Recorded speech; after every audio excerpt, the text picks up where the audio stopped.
अगर आप चाहते हैं एक सक्सेसफुल लाइफ, अच्छी हेल्थ, अच्छे रिलेशनशिप्स, तो इस वीडियो को एंड तक जरूर देखें, क्योंकि आज हम समराइज करने वाले हैं one of the best seller book atomic habits को।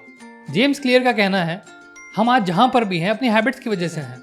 अगर हैबिट्स में छोटा सा चेंज ला दें तो हम जहां चाहें वहां पहुंच सकते हैं, जो चाहें वो कर सकते हैं। ये बात सुनने में बड़ी छोटी सी लगती है, लेकिन हैबिट्स विद टाइम कंपाउंड करती है, जो कि एक बहुत बड़ा डिफरेंस ला देती है। इस बुक की बैकबोन है 4 लॉज ऑफ बिहेवियर चेंज, जिस पर हम बात करने वाले हैं। आई एम श्योर ये सुनने के बाद आपका नजरिया हैबिट्स को लेकर बदल जाएगा। 2003 में ब्रिटिश साइकिलिंग टीम की किस्मत बदल गई जब डेव ब्रेल्सफोर्ड को उनका परफॉर्मेंस डायरेक्टर चुना गया। इससे पहले इनकी हालत खराब थी, क्योंकि पिछले 100 सालों में सिर्फ एक ओलंपिक गोल्ड मेडल जीते थे और टूर डे फ्रांस में तो एक मेडल भी नहीं। ब्रेल्सफोर्ड की स्ट्रैटेजी पुराने कोचेस से बहुत अलग थी। उनका अप्रोच था बहुत छोटे छोटे इंप्रूवमेंट्स हर छोटी चीज में, और ये सारे इंप्रूवमेंट्स जब एक साथ आए तो हुआ मैजिक। उन्होंने बहुत छोटी छोटी चीजें जिन्हें सब ओवरलुक कर देते हैं, उन एरियाज पर काम किया, जैसे एरोडायनामिक्स को ध्यान में रखते हुए साइकिल की सीट्स को चेंज किया, टायर पर अल्कोहल रब किया बेटर ग्रिप बनाने के लिए, राइडर्स को इलेक्ट्रिकली हीटेड शॉर्ट्स पहनाए उनके मसल को ऑप्टिमम टेम्परेचर में रखने के लिए, बायोफीडबैक सेंसर्स लगाए गए राइडर्स की बॉडीज में ये चेक करने के लिए कि हर वर्कआउट को अलग अलग एथलीट्स की बॉडी किस तरीके से रिस्पॉन्ड कर रही है। वो यहाँ भी नहीं रुके, प्लेयर्स के लिए अलग अलग मसल जेल पर एक्सपेरिमेंट किया, जिससे पता चले कि किससे वो ज़्यादा जल्दी रिकवर करेंगे। उनके सोने के लिए डिफरेंट टाइप ऑफ मैट्रेस को डिज़ाइन किया गया, और बहुत सारे ऐसे एरियाज में ध्यान दिया गया जिनका किसी ने सोचा भी नहीं था। 2008 ओलंपिक बीजिंग में 60% मेडल्स इन्होंने जीते, और लंदन ओलंपिक्स में उन्होंने 9 ओलंपिक रिकॉर्ड्स और 7 वर्ल्ड रिकॉर्ड्स बना दिए, और उसके बाद टूर डे फ्रांस में भी लगातार रिकॉर्ड्स तोड़े गए। ये सब कैसे हो पाया? बहुत छोटे छोटे इंप्रूवमेंट्स मिलकर कंपाउंडिंग रिजल्ट्स देते हैं। क्या हम भी अपनी लाइफ में इसको रेप्लिकेट कर सकते हैं? बिल्कुल। जनरली हमें लगता है कि कुछ बड़ा पाने के लिए, जैसे करियर में सक्सेस, वेट लॉस के लिए हमें कुछ मैसिव एक्शन लेना पड़ेगा, कुछ बड़ा करना पड़ेगा, और इसी के चलते हम अपने आप पर इतना प्रेशर क्रिएट कर देते हैं कि हमारी लड़ाई स्टार्ट होने से पहले ही खत्म हो जाती है। लेकिन लाइफ में छोटे छोटे इंप्रूवमेंट सरप्राइजिंग रिजल्ट देते हैं। आइए समझते हैं कंपाउंडिंग की पावर।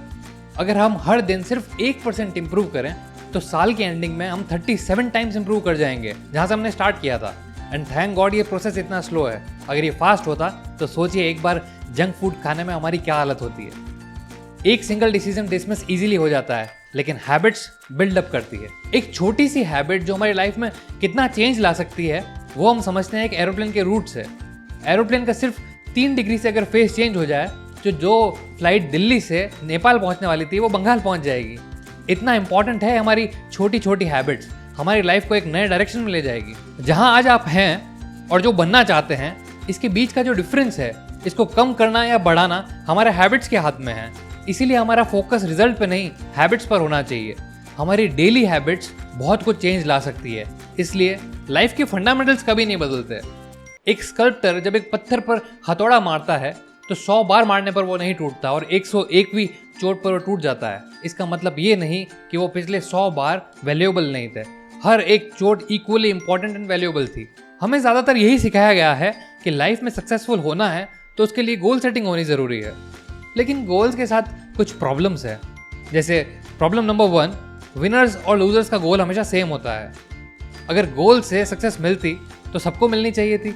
फॉर एग्जाम्पल, IAS बनने के लिए जो हर स्टूडेंट आता है, सबका गोल तो IAS बनना ही होता है, लेकिन सक्सेसफुल बहुत कम होते हैं। इसलिए सिर्फ गोल सेटिंग से कुछ नहीं होता। प्रॉब्लम नंबर 2, जनरली हम हमारी लाइफ की सारी हैप्पीनेस वहीं पर रेस्ट्रिक्ट कर देते हैं उस गोल पे। हमें लगता है जब मेरा गोल पूरा हो जाएगा तब मैं बहुत खुश हो जाऊंगा। It doesn't make any sense कि आप अपनी लाइफ की सारी खुशियां एक ही चीज में डालकर रख दो। अब प्रॉब्लम नंबर 3, गोल के साथ एक और प्रॉब्लम ये है कि जब हम पा लेते हैं उसके बाद हम डायरेक्शनलेस हो जाते हैं। फिर हमें समझ नहीं आता अब क्या, व्हाट नेक्स्ट। अगर आपको बेटर रिजल्ट्स चाहिए तो अपने गोल्स को भुलाकर अपने हैबिट्स पर फोकस करना चाहिए। जेम्स क्लियर का कहना है कि true long term thinking is goalless thinking. We should enjoy our daily habits, और हमारा फोकस होना चाहिए डेली प्रोसेस पर, क्योंकि गोल्स का सिर्फ एक ही पॉजिटिव आउटकम है कि लॉन्ग टर्म में हमें ये डायरेक्शन देते हैं। ऐसा क्यों होता है कि गुड हैबिट्स जैसे एक्सरसाइज करना, जर्नल लिखना, पढ़ाई करना, मेडिटेशन करना बड़ी आसानी से हमसे छूट जाती है, और बैड हैबिट्स जैसे लगातार सोशल मीडिया चलाना, जंक फूड खाना, स्मोक करना हमको आसानी से पकड़ लेती है? ऐसा क्यों होता है? इसका रीज़न है कि हम गलत तरीके से हैबिट्स चेंज करते हैं। हैबिट्स या बिहेवियर्स के 3 लेयर होते हैं।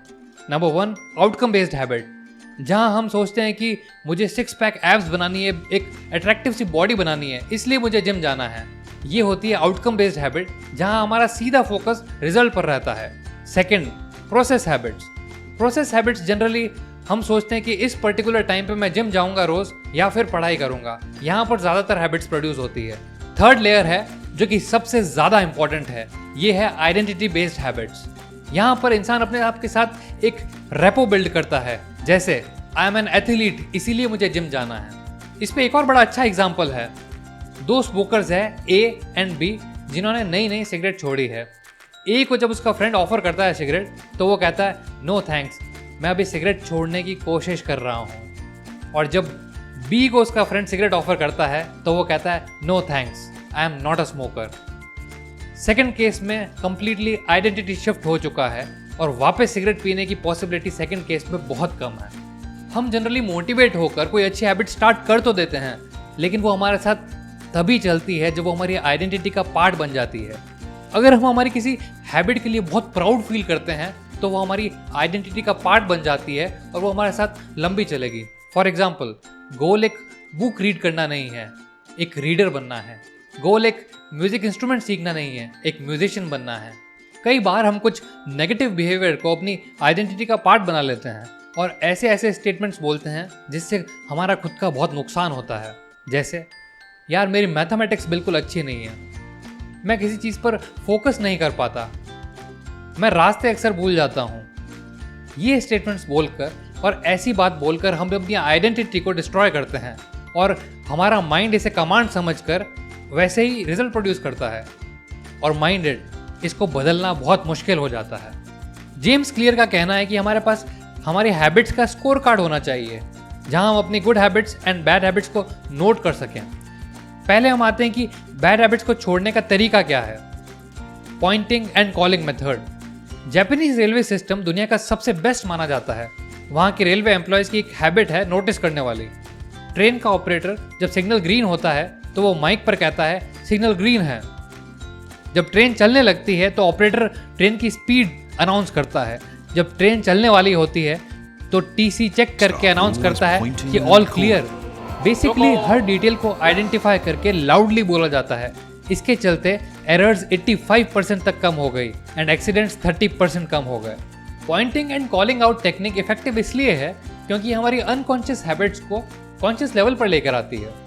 फॉर एग्जाम्पल, अगर हम हेल्दी लाइफस्टाइल चाहते हैं, जंक फूड नहीं खाना चाहते, तो जब भी हमारा हाथ किसी चॉकलेट की तरफ बढ़ रहा है तो अपने आप से लाउडली बोलिए कि मैं जो चॉकलेट खाने जा रहा हूँ ये मेरी हेल्थ पर नेगेटिव इफेक्ट डालेगी। आई एम श्योर वो चॉकलेट आपके हाथ से छूट भी जाएगी। नेक्स्ट चैप्टर है the best way to start a new habit. साल 2001 में ब्रिटेन में एक रिसर्च करी गई 250 लोगों पर, जिसमें 2 हफ्ते में अच्छी हैबिट बिल्ड करने पर फोकस किया गया। इन लोगों के 3 ग्रुप्स में बांटा गया। फर्स्ट ग्रुप था कंट्रोल ग्रुप, जिनको सिंपली कहा गया ट्रैक करने को कि वो कब कब एक्सरसाइज करते हैं। सेकेंड ग्रुप था मोटिवेशन ग्रुप, जिनको ना सिर्फ अपने वर्कआउट को ट्रैक करने को कहा गया, लेकिन इन्हें एक्सरसाइज के फायदों पर मटेरियल दिया गया और समझाया गया कि ये हेल्दी हो जाएंगे, इन्हें हार्ट अटैक की पॉसिबिलिटी बहुत कम हो जाएगी।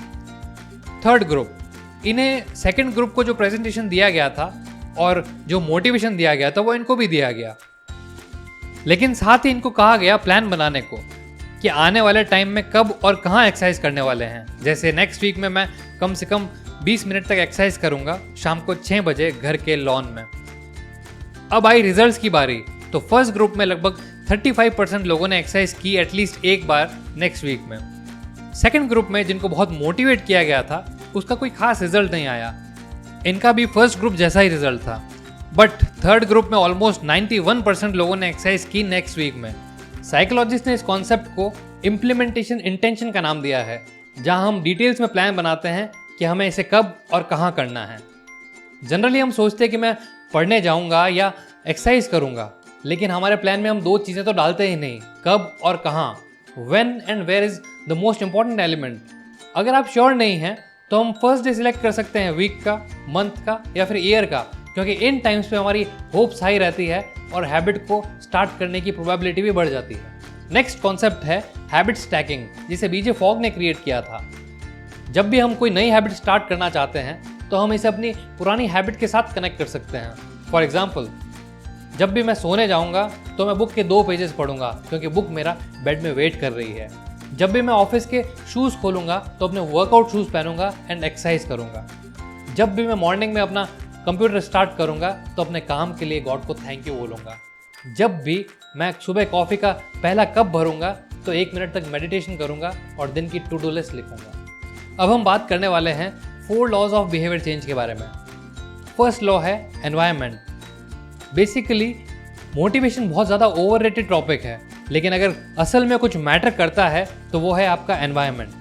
1952 में इकोनॉमिस्ट हॉकिंस स्टर्न्स ने एक कॉन्सेप्ट दिया था जिसका नाम है सजेशन इम्पल्स बाइंग। इसका मतलब है अगर हम एक छोटे ग्रॉसरी स्टोर में कुछ लेने जाते हैं तो हम वही लेके आते हैं जो हम लेने गए थे, लेकिन जब हम सुपरमार्केट जाते हैं तो हम ऐसी बहुत सारी चीज़ें ले आते हैं जो हम लेने नहीं गए थे। ऐसा क्यों? क्योंकि एक ऐसा एनवायरनमेंट क्रिएट कर दिया गया, ऐसे प्रोडक्ट हमारे सामने दिखाए गए जिसकी हमें ज़रूरत नहीं थी, लेकिन हम विजुलाइज करते हैं उसकी नीड को हमारी लाइफ में और उसे हम ले लेते हैं। इसी कॉन्सेप्ट को यूज़ करके कोका कोला ने 45% अपनी सेल्स बढ़ाई, स्ट्रेटेजिकली अपने बॉटल्स को सही जगह पर लोकेट करके। दोस्तों, इसी के साथ एटॉमिक हैबिट्स का पार्ट 1 खत्म होता है और पार्ट 2 अगर आप देखना चाहते हैं तो चैनल को सब्सक्राइब करें।